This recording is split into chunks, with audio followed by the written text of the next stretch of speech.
Assalamualaikum warahmatullahi wabarakatuh. Alhamdulillah, nahmaduhu wa nasta'inuhu wa nastaghfiruh. A'udzubillahi min syururi anfusina, min sayyiati a'malina, may yahdihillahu fala mudilla lahu wa may yudlil fala hadiya lahu. Asyhadu an la ilaha illallah wa asyhadu anna Muhammadar Rasulullah. Ya ayyuhalladzina amanu ittaqullaha haqqa tuqatih wa la tamutunna illa wa antum muslimun. Amma ba'd. Terima kasih kepada semuanya atas kesempatan yang insya Allah subuh ataupun pagi yang berkah ini saya akan menyampaikan terkait dengan presentasi saya. Dulu ada conference di UIN, ya, Sunan Gunung Jati, yang kemudian alhamdulillah ini dipublikasikan ya. Walaupun mungkin statusnya belum jurnal ya Pak, masih conference, tapi alhamdulillah dipublikasikan di UIN dan pembahasannya terkait dengan hoax ataupun berita-berita bohong yang mau tidak mau karena kemajuan teknologi terutama penggunaan yang masif daripada sosial media yang membuat kita harus berhati-hati ya. Sebagaimana firman Allah Subhanahu wa taala dalam surah Al-Hujurat ya, yang berbunyi ya ayyuhalladzina amanu in ja'akum fasikum binaba'in fatabayyanu an tusibu qauman bijahalatin fatusbihu ala ma fa'altum nadimin. Wahai orang-orang yang beriman, jika seseorang yang fasik datang kepadamu membawa suatu berita, maka telitilah kebenarannya, agar kamu tidak mencelakakan atau membawa malapetaka kepada suatu kaum karena kebodohan ataupun ketergesa-gesaan ataupun kecerobohan yang akhirnya kamu menyesali perbuatan tersebut. Nah, mungkin kalimat ini sudah familiar ya, sudah sering kita dengar. Nah, mudah-mudahan dalam kesempatan kali ini saya akan coba untuk memberikan detail ya, terkait dengan bagaimana sih cara kita mengecek ataupun meneliti suatu kebenaran yang insya Allah kali ini akan kita ambil contoh dua kalau memungkinkan. Ada sekitar 6 yang saya bahas dalam penjelasan di presentasi saya. Yang pertama terkait mimpi bertemu Rasulullah SAW. Yang kedua terkait dengan wali Allah. Oke, seperti yang kita ketahui juga ya, bahwa Allah Subhanahu wa taala berfirman dalam surat Al-Ahzab ya, ayat 70, ya ayyuhalladzina amanu ittaqullaha wa qulu qawlan sadida. Jadi Allah menyerukan kepada orang-orang beriman agar bertakwa, dan salah satu ciri bertakwa itu adalah mengucap ataupun berkata yang baik, ya, yang hasan. Jadi bagaimana perkataan yang baik tersebut? Sebenarnya dalam pembahasan di Sahih Bukhari ya, dan juga Sahih Muslim, jadi muttafaqun alaih. Hadis ini termasuk yang sangat-sangat sahih ya, karena diriwayatkan oleh dua periwayah, Imam Bukhari dan juga Imam Muslim, di kitab ilmu 103 dan juga Muqaddimah nomor 2, jadi pembukaan bagi Imam Muslim, di mana Rasulullah SAW berfirman, la takzibu alayya fa innahu man kadzdzaba alayya falyalijun falyalijinnar. Di mana Rasulullah SAW bersabda bahwa janganlah kita berdusta atas namanya, ya, janganlah kalian berdusta atas namaku, karena sesungguhnya barang siapa yang berdusta, ya, mengkadzdzaba alayya, atasku atau atas nama Rasulullah SAW, falyalijin nar, maka tempat duduknya atau tempat tinggalnya adalah di neraka. Walaupun ada pembahasan panjang ya terkait dengan ancaman Rasulullah SAW ini, di mana beberapa para ulama mendefinisikan ya tidak mutlak di neraka karena ada beberapa faktor ya seperti misalnya niatnya dan lain sebagainya. Tetapi karena ini berupa ancaman, tentunya kita berhati-hati. Jadi perkataan baik itu adalah kita tidak berdusta, apalagi berdusta atas nama Rasulullah SAW. Nah, jadi gimana cara kita supaya kita tidak terjerumus kepada dusta, ataupun sekarang yang lebih dikenal sebagai hoax. Nah, dalam firman Allah, surah Al-Mujadilah ya, ayat 11, di mana Allah Subhanahu wa taala juga berfirman, ya ayyuhalladzina amanu idza qila lahum tafassahu fil majalisi fafsahu yafsahillahu lakum wa idza qila ansuzu fansuzu yarfa'illahu alladzina amanu minkum walladzina utul ilma darajah wallahu bima ta'maluna khabir. Jadi dalam ayat ini Allah Subhanahu wa taala dengan tegas ya mengatakan bahwa orang-orang beriman, wahai orang-orang yang beriman, apabila dikatakan kepadamu berikanlah lapangan di dalam majelis-majelis, maka lapangkanlah. Niscaya Allah Subhanahu wa taala akan memberi kelapangan untukmu. Ya, di mana maksud ayat ini secara eksplisit menyuruh kita untuk open mind ya, untuk mendengarkan dan tidak terburu-buru menghakimi suatu perkara. Jadi dengarkanlah sampai selesai ketika seseorang memberikan suatu keterangan ya. Jadi ketika datang suatu berita kepada kita, dalam kasus ini seperti misalnya pengakuan bahwa dia bermimpi ketemu Rasulullah SAW, dan ini sering ya, ataupun ketika dia mengaku bertemu seorang wali Allah Subhanahu wa taala. Dan ini juga sering kita temui dalam sosial media. Jadi biarkan saja pengakuan dia, dengarkan sampai selesai. Kemudian apa kata Allah Subhanahu wa taala? Dan apabila dikatakan berdirilah kamu, maka berdirilah. Niscaya Allah akan mengangkat derajat orang-orang yang beriman di antara kamu. Dan orang-orang yang diberi ilmu beberapa derajat. Dan Allah Maha teliti apa yang kamu kerjakan. Nah, di sini ada penyaringnya, yaitu ilmu. Ilmu kita yang tentunya terkait dengan ilmu agama. Ya. Jadi tidaklah tepat ketika dikatakan bahwa ilmu yang dimaksud di sini adalah segala ilmu. Ya, tentunya ilmu biologi, ilmu seperti misalnya yang saya pelajari IT dan sebagainya, tentu itu bermanfaat ya bagi kita. Tapi manfaatnya hanya dunia ya. Tetapi ilmu agama dia memiliki keutamaan yang lebih besar dibandingkan sekedar ilmu dunia. Sehingga wajib bagi kita untuk mempelajari ilmu agama ini. Jadi penyaringnya adalah ilmu agama. Yang ilmu agama itu tentunya harus dibarengin dengan kesabaran ya. Di mana kita tidak tergesa-gesa mengambil kesimpulan ketika seseorang menceritakan keterangannya. Oke, kita masuk ke pembahasan detail tentang mimpi ketemu Rasulullah SAW. Ya, kenapa ini menjadi sangat penting? Karena beberapa hadis dan juga tentunya Al-Quran ya yang menceritakan tentang keutamaan mimpi, yang tentunya syariat ini sudah jarang dibahas ya terkait dengan mimpi. Sebenarnya dalam surat Yusuf ya ayat keempat, ketika Allah Subhanahu wa taala berfirman, "Idz qala Yusuf li abihi ya abati inni ra'aitu ahadun asyaron kaukaban wasyamsa wal qamara ra'aituhum li sajidin." Jadi di sini disebutkan bahwa Nabi Yusuf alaihissalam berkata kepada ayahnya terkait dengan mimpi, di mana Nabi Yusuf alaihissalam melihat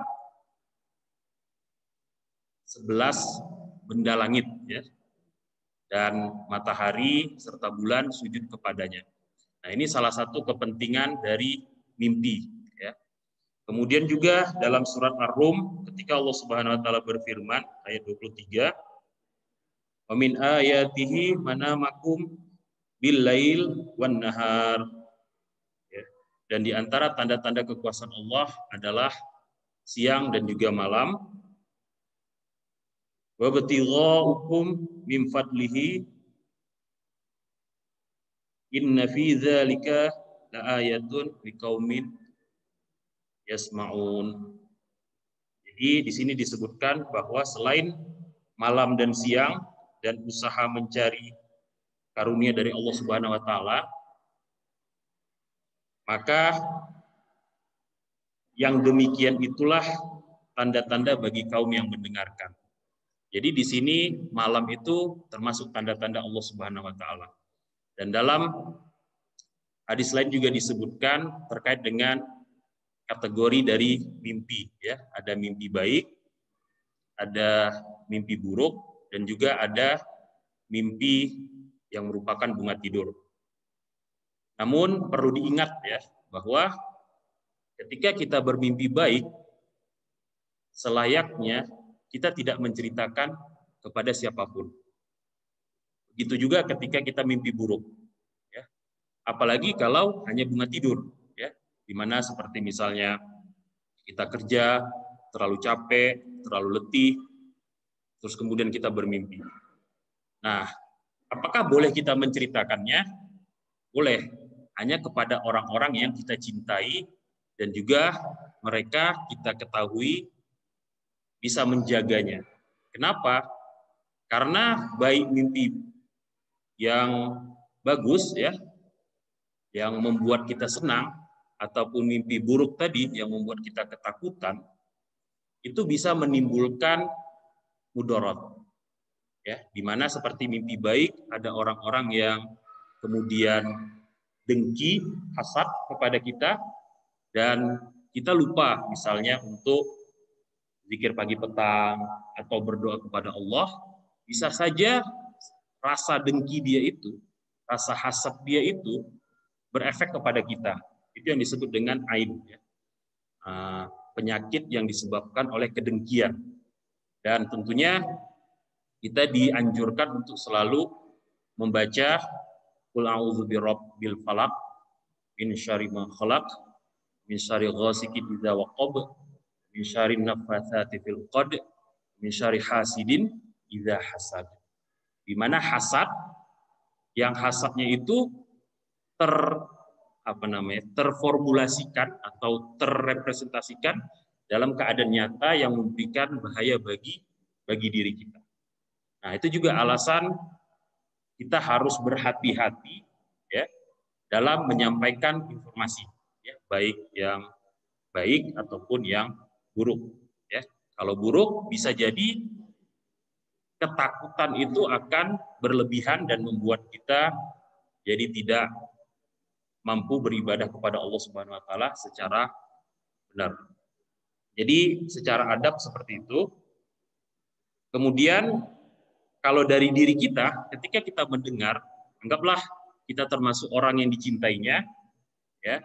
Jadi bagaimana kita ketika mendengar seseorang mengklaim atau mengatakan dirinya bertemu Rasulullah Shallallahu Alaihi Wasallam?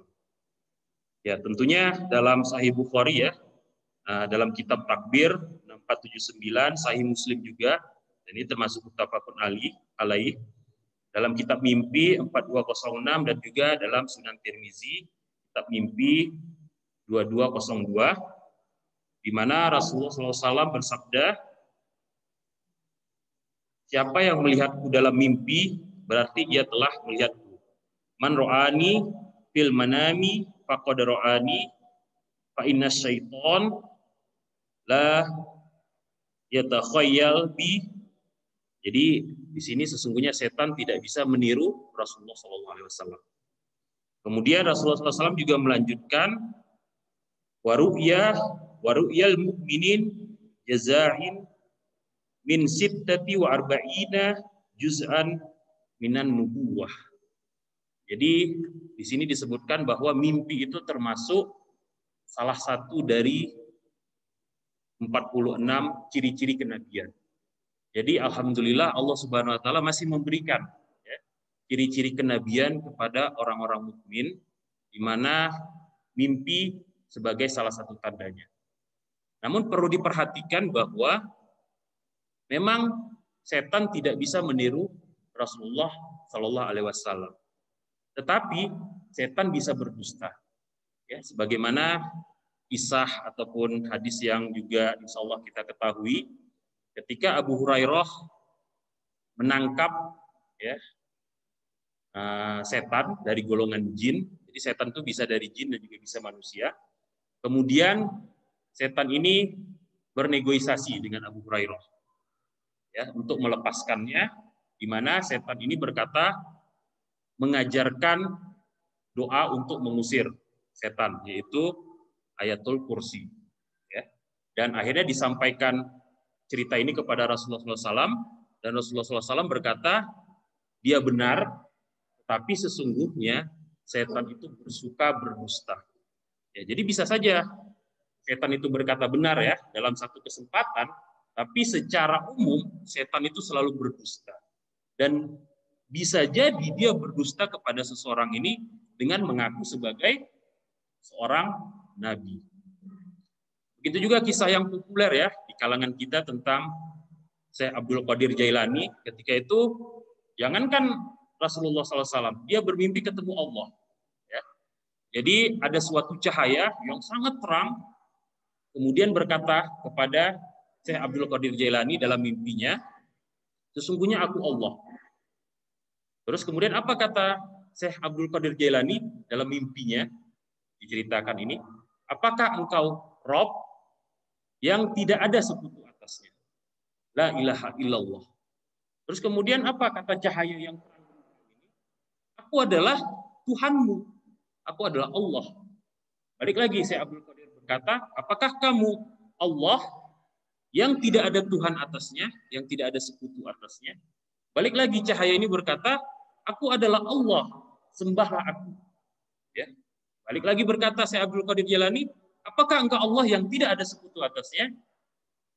Akhirnya hilang cahaya tersebut. Baru apa kata Syekh Abdul Qadir ketika dia terbangun dalam mimpinya? Sesungguhnya aku didatangi setan.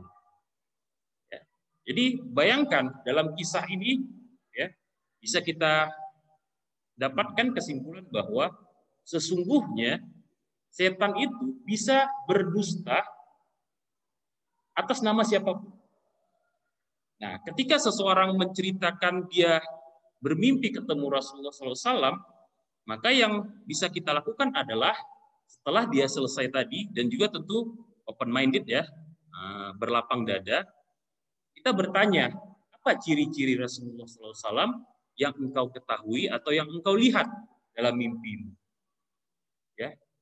Karena dalam sabda Rasulullah SAW tadi disebutkan bahwa setan tidak bisa meniru fisiknya Rasulullah SAW. Ya.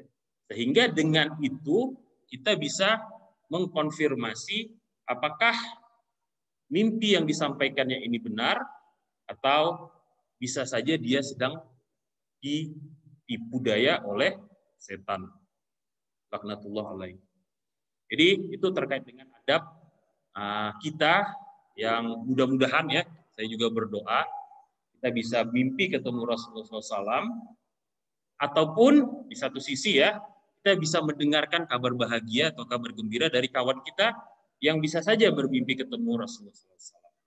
Ya, walaupun sekali lagi perlu ditegaskan bahwa ya harus hati-hati ya, harus waspada, dan itu bukan ukuran seseorang itu dikatakan wali Allah ataupun dia termasuk orang-orang yang soleh. Itu bukan suatu ukuran, tapi itu lebih kepada rahmat dari Allah Subhanahu wa taala, di mana dia mendapatkan kabar gembira melalui suatu mimpi. Jadi itu yang pertama ya. Yang kedua, ada juga pengakuan ya sebagai wali Allah, dan ini sering juga membuat kita ya karena kecintaan kita ya kepada Allah Subhanahu wa taala dan juga kepada Rasul kita Shallallahu alaihi wasallam, Kadang-kadang kita melihat secara zohir saja, ya, tanpa berusaha untuk waspada ataupun mengklarifikasi pernyataan atau pengakuan tersebut. Nah, dalam surat Yunus, Allah Subhanahu wa taala sebenarnya menjelaskan ya terkait dengan wali Allah tersebut. Ya, di mana di sini disebutkan ala inna auliya Allahu la khaufun alaihim wa la hum yahzanun. Ya, jadi wali Allah itu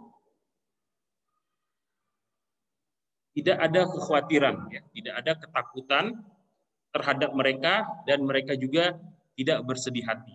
Ya, jadi seseorang wali Allah itu mereka itu termasuk orang-orang yang yakin, ya, yang memiliki keimanan yang sangat kuat. Alladzina amanu wa kanu yattaqun. Ya, mereka beriman dan mereka bertakwa.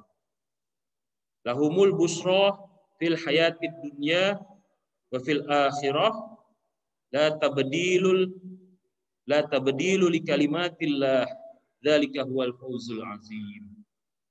Di mana di sini Allah Subhanahu wa taala mengatakan mereka menyampaikan atau memberikan berita gembira di dalam kehidupan dunia dan juga kehidupan akhirat. Tidak ada perubahan bagi kalimat-kalimat atau janji Allah Subhanahu wa taala, yang demikian itu adalah kemenangan yang besar. Dan ini menyambung juga surat yang sering juga kita baca, ya. Wal asr innal insana lafi khusr illal ladzina amanu wa amilus sholihat wa tawassaw bil haqq wa tawassaw bis sabr. Ya, di mana semua manusia itu dalam kerugian.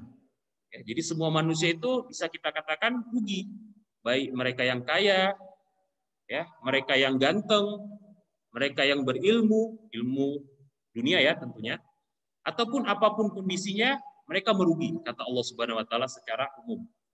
Ya, kecuali ya, di mana dengan ketampanannya misalnya dia beriman kepada Allah, atau dengan kekayaannya dia beriman kepada Allah, atau bahkan kemiskinannya dia beriman kepada Allah.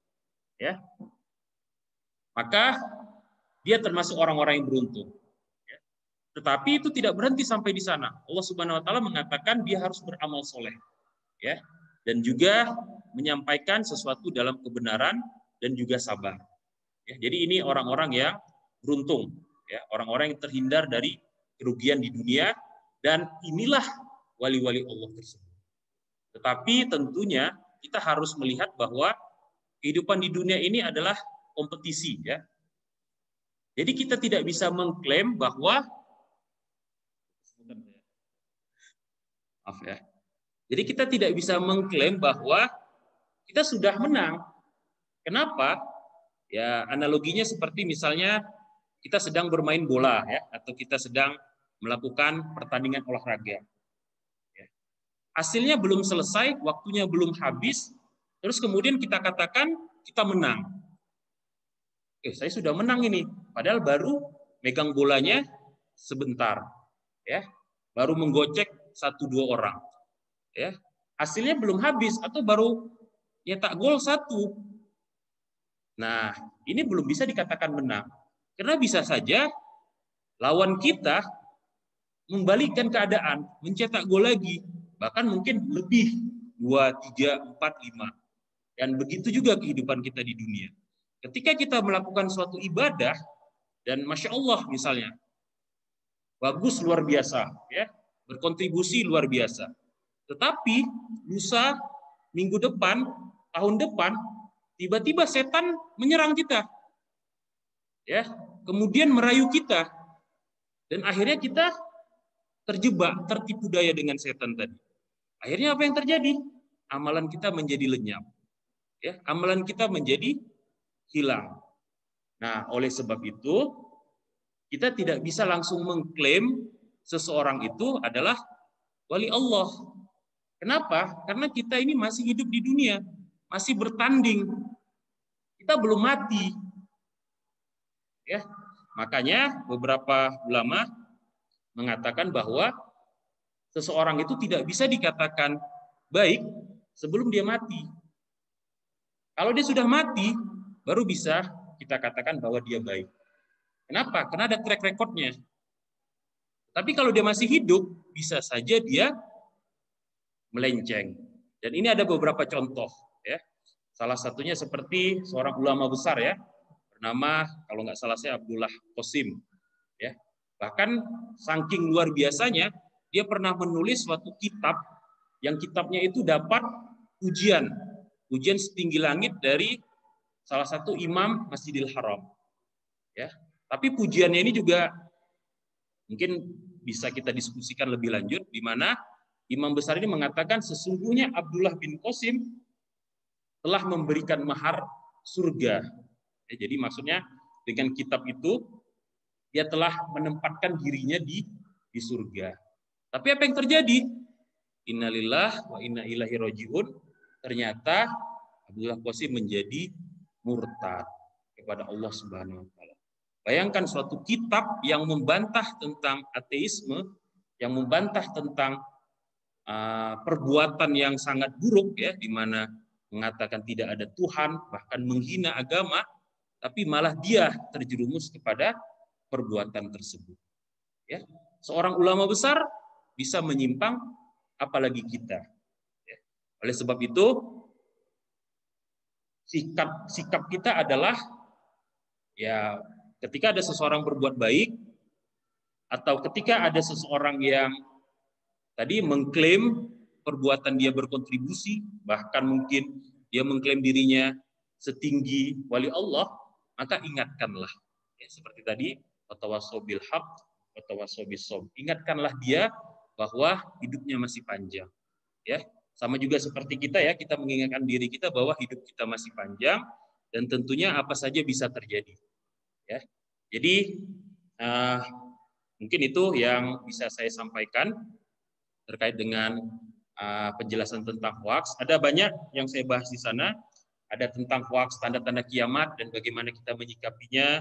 Ada juga tentang sintesa penemuan ilmiah yang suka disambung-sambung, ya, dengan ayat-ayat Al-Quran. Ataupun ada tanda-tanda kebesaran Allah di sekitar kita yang kemudian di-blow up, dibesar-besarkan sehingga kemudian memberikan kredit yang lebih bagi seseorang, dan juga tentang hadis-hadis palsu yang populer.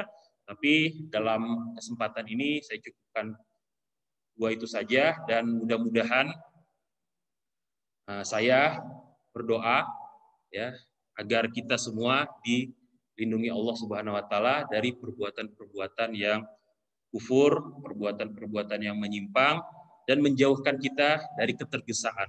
Ya, sebagaimana hadis Rasulullah SAW. Dan ini juga sebenarnya yang membuat saya, di Pak Lukman cerita saya menikah, ya, cepat-cepat menikah, ya. Jadi Rasulullah SAW berkata, ketergesa-gesaan, keterburu-buruan itu datangnya dari setan. Jadi segala sesuatu yang terburu-buru itu setan. Bahkan sampai pergi terburu-buru ke masjid pun itu dari setan. Ya. Sehingga ketika kita pergi ke masjid, hendaklah atau sepatutnya kita tenang, ya, mempersiapkan segala sesuatu dengan baik, kemudian kita berjalan secara perlahan-lahan. Jadi apa kata Rasulullah SAW? Segala sesuatu itu dari setan kecuali 3 hal. Walaupun tentunya kecuali 3 hal ini ada beberapa hal yang lain, ya. Tentu nanti kita cek lagi hadis-hadisnya. Yang pertama adalah taubat kepada Allah Subhanahu Wa Taala. Ya, jadi tergesa-gesa dalam taubat kepada Allah itu sesuatu yang dianjurkan. Yang kedua adalah menjadikan 2 orang yang sedang bertengkar atau yang sedang berkelahi itu rukun, ya, atau mendamaikan 2 orang yang sedang konflik. Jadi tergesa-gesa nggak apa-apa. Bahkan dalam hadis yang lain disebutkan bahwa kita bahkan boleh berbohong untuk kasus ini. Itu ada pembahasannya yang lain, ya, terkait dengan 3 hal yang dibolehkan kita berbohong. Jadi untuk kasus di mana kita mendamaikan 2 orang itu diperbolehkan untuk tergesa-gesa dan juga berbohong. Yang terakhir adalah menikah, ya. Jadi menikah itu boleh tergesa-gesa. Masya Allah, ya. Kenapa? Karena tidaklah seseorang itu beriman sampai dia menikah. Ya, Rasulullah SAW mengatakan bahwa tidaklah sempurna iman seseorang sebelum dia menikah. Kenapa? Karena dalam pernikahan itu ada banyak pahala, ada banyak keutamaan-keutamaan, ya. Bahkan ketika kita berbicara kepada istri kita atau istri ke suami ya, karena dalam kasus ini kan saya laki-laki ya, itu pun dapat pahala. Ya. Jadi kita bercerita-cerita dengan istri itu dapat pahala. Ya. Jadi manfaatkanlah bercengkrama, bercerita-cerita dengan istri. Kalau misalnya kita tidak bisa kemana-mana ya, mungkin sekarang kasusnya pandemi dan sebagainya, tidak mengapa. Ya. Bercerita saja dengan istri. Semakin sering kita bercerita, bahkan sampai sejam, 2 jam, 3 jam, kita memupuk pahala di sana. Itulah sebabnya, ini maaf ya Pak, jadi agak tambah. Itulah sebabnya dalam salah satu hadis disebutkan juga ketika iblis mencontoh ya atau bersinggasana di atas air, mencontoh Allah Subhanahu wa taala, nauzubillah min zalik. Ada aduan dari setan-setan tersebut terkait dengan apa yang sudah mereka lakukan. Iblis sama sekali tidak terpesona. Sampai ada salah satu orang yang berkata, sesungguhnya aku telah menceraikan keluarga ini. Apa kata iblis kemudian? Silahkan, kamu maju ke depan. Kamu adalah yang terbaik dari mereka. Bayangkan, menceraikan keluarga itu adalah perbuatan, istilah kata dapat gelar PhD lah, gitu, di kalangan setan-setan. Ya. Jadi amalan yang paling baik dari setan adalah menceraikan keluarga atau pasangan suami istri. Nah, jadi itu terkait dengan materi tentang hoax. Mudah-mudahan bermanfaat bagi kita semua. Ya Rabbal Alamin, dan mudah-mudahan kita dilindungi Allah Subhanahu wa taala dari kesesatan dan juga dari api neraka. Amin ya Rabbal Alamin. Kita akhiri dengan doa kafaratul majelis. Subhanakallahumma rabbana wa bihamdi asyhadu an la ilaha illa anta astaghfiruka wa atubu ilaik. Assalamualaikum warahmatullahi wabarakatuh.